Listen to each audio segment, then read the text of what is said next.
ایک شخص بہت ہی غریب تھا۔ اس نے اپنی بیوی سے مشورہ کیا کہ کسی رئیس آدمی کے ہاں غلامی کی جائے۔ اس کی بیوی نے اجازت دے دی۔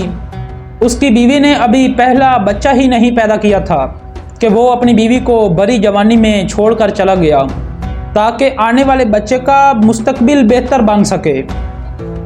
وہ دور دراز ایک شہر میں چلا گیا اور ایک رئیس آدمی کی 20 سال خدمت کی، اور 20 سال بعد گھر جانے کے لیے اس رئیس آدمی سے اجازت لی کہ وہ اب گھر جانا چاہتا ہے۔ تو وہ رئیس آدمی سخی بھی بہت تھا۔ اس نے بہت سارے گائے، بھینس، بکریاں اور اونٹ اسے دیے اور اسے مالدار اور امیر بنا کر بھیجا۔ وہ واپس آ رہا تھا اور اس کا ایک صحرا سے گزر ہوا اور راستے میں ایک جھونپڑی ملی۔ اس میں ایک بزرگ آدمی بیٹھا تھا۔ اس بزرگ کے ساتھ اس نے جھونپڑی میں رات گزاری۔ اس شخص نے رات کو اس درویش آدمی سے کہا کہ مجھے کوئی نصیحت کرے۔ وہ درویش نے کہا کہ میں نصیحت تو کروں گا مگر نصیحت کی قیمت لوں گا۔ اس نے قیمت پوچھی اور اس بزرگ نے کہا کہ ہر نصیحت کے بدلے ایک اونٹ۔ اس نے کہا کہ میں مالدار ہوں، نصیحت مل جائے، ایک اونٹ کی کوئی بات نہیں۔ تو اس نے نصیحت کی قیمت ادا کی، ایک اونٹ اس بزرگ کے پیش خدمت کیا۔ اور اس بزرگ نے نصیحت کی کہ جب بھی کبھی آسمان پر تارے ایک لائن میں دیکھو تو کسی پہاڑ پر چلے جانا، سیلاب آئے گا۔ اس شخص نے کہا کہ یہ نصیحت کسی کام کی نہیں، مجھے کوئی اور نصیحت کی جائے۔ درویش نے کہا کہ نئی قیمت ادا کرو۔ اس شخص نے نئی قیمت ادا کی، ایک اور اونٹ اسے دے دیا۔ پھر بزرگ نے دوسری نصیحت کی۔ بزرگ نے کہا کہ جب بھی کبھی کسی شخص کی آنکھوں میں شیطانی چمک دیکھو تو اس سے دور ہو جاؤ، اس سے بچنا، وہ تمہیں قتل کرے گا۔ اس شخص نے کہا کہ یہ نصیحت بھی کسی کام کی نہیں، مجھے کوئی اور نصیحت کی جائے۔ درویش نے کہا کہ نئی قیمت ادا کرو۔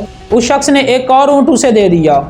بزرگ نے پھر نصیحت کی کہ رات کو پچھتا کر سو جانا مگر قتل کسی کا نہ کرنا۔ پھر اس شخص نے سوچا کہ 3 اونٹ ضائع ہو گئے اور چپ کر کے وہ سو گیا۔ صبح وہ اپنے سفر پر نکل پڑا اور سفر لمبا اور کئی دن کا سفر ہونے کی وجہ سے وہ نصیحتیں بھول گیا تھا، اور وہ ایک رات ایک گاؤں میں پہنچتا ہے اور رات کو جب وہ سونے لگتا ہے دیکھتا ہے کہ آسمان میں ستارے ایک لائن میں ہیں۔ تو فوراً اس کو وہ بزرگ کی نصیحت یاد آ گئی۔ اس نے شور مچایا کہ گاؤں والوں، پہاڑ پر چلو، سیلاب آنے والا ہے۔ لوگ اس کا مذاق اڑانے لگے، مگر وہ اپنا مال، جانور وغیرہ کھول کر پہاڑ پر چلا گیا اور جا کر وہاں سو گیا۔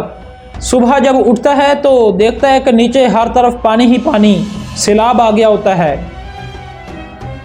اور سب گاؤں والے ڈوب چکے ہوتے ہیں، اور وہ پھر کچھ دن پہاڑ پر ہی گزارتا ہے، اور جیسے ہی پانی کم ہوتا ہے وہ اپنی منزل کی طرف روانہ ہو جاتا ہے، اور پھر راستے میں ایک رات ایک اور گاؤں میں گزارتا ہے۔ ایک شخص کے گھر میں قیام کرتا ہے، اور جس شخص کے گھر میں رکتا ہے وہ باتیں کرنے کا بہت ہی اچھا معلوم ہوتا تھا، لیکن اس کی آنکھوں میں وہی شیطانی چمک دیکھ کر چونک گیا، اور فوراً اس کو وہ بزرگ کی نصیحت یاد آ گئی، اور رات کو وہ اسی کشمکش میں اسے نیند نہیں آئی۔ وہ اٹھا اور بستر کو اس انداز سے پھیلا دیا کہ معلوم ہو یہاں پر کوئی سویا پڑا ہے، اور وہ پیچھے چھپ کر کھڑا ہو گیا۔ وہ جس کے ہاں رہ رہا تھا وہ آدمی آیا اور اس کے ہاتھ میں ایک کھنجر تھا، اور وہ کھنجر دیکھ کر حیران ہو گیا۔ اس آدمی نے وہ کھنجر بستر پر مارنا شروع کر دیا۔ یہ پیچھے چھپا کھڑا تھا، یہ بھاگ کر آیا، اسے پکڑ لیا اور اسے پولیس کے حوالے کر دیا۔ آخرکار وہ ایک رات اپنے گاؤں میں پہنچتا ہے اور اپنے گھر کے پاس پہنچ کر دیکھتا ہے کہ اس کی بیوی ایک چارپائی پر سوئی پڑی ہے، اور وہ جس چارپائی پر سوئی پڑی ہے اس کے ساتھ والی چارپائی پر ایک کڑیال نوجوان سویا پڑا ہے۔ اس شخص کو غصہ آیا اور دل میں خیال آیا کہ اس نوجوان کو قتل کر دوں۔ جیسے ہی وہ ارادہ کرتا ہے تو اسے وہ بزرگ کی بات یاد آ جاتی ہے کہ کبھی قتل کر کے نہ سونا، پچھتا کر سو جانا۔ وہ سوچتا ہے کہ پہلی نصیحت بھی کام آ گئی، دوسری نصیحت بھی کام آ گئی، لہٰذا وہ رات کو گاؤں سے باہر آ جاتا ہے۔ صبح ہوئی اور اس کے دل میں خیال آیا کہ گاؤں والوں سے اپنا حال دریافت کرے۔ جیسے ہی وہ گاؤں میں جاتا ہے، گاؤں والوں سے اپنا حال دریافت کرتا ہے۔ گاؤں والے بتاتے ہیں کہ وہ شخص بہت ہی غریب تھا اور برسوں پہلے روزی روٹی کے لیے کہیں دور چلا گیا۔ اس نے مزید دریافت کیا کہ جب وہ جانے لگا تو اس کے ہاں بچہ ہونے والا تھا۔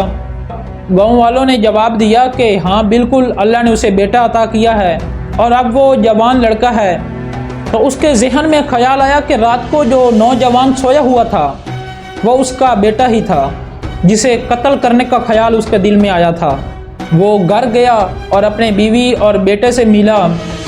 تو دوستو، سچ کہتے ہیں کہ کوئی بھی بڑا آپ کو نصیحت کرے تو اس نصیحت کو اپنے پلو سے باندھ لینا چاہیے۔ ہر نصیحت پر غور و فکر کرنا چاہیے، اور جو غور نہیں کرتے وہ پھر پچھتاتے ہیں۔ ویڈیو اچھی لگی ہو تو ویڈیو کو لائک کریں، زیادہ سے زیادہ شیئر کریں، اور ایسی مزید معلوماتی ویڈیوز دیکھنے کے لیے میرے یوٹیوب چینل روشن ہسٹری کو سبسکرائب ضرور کریں۔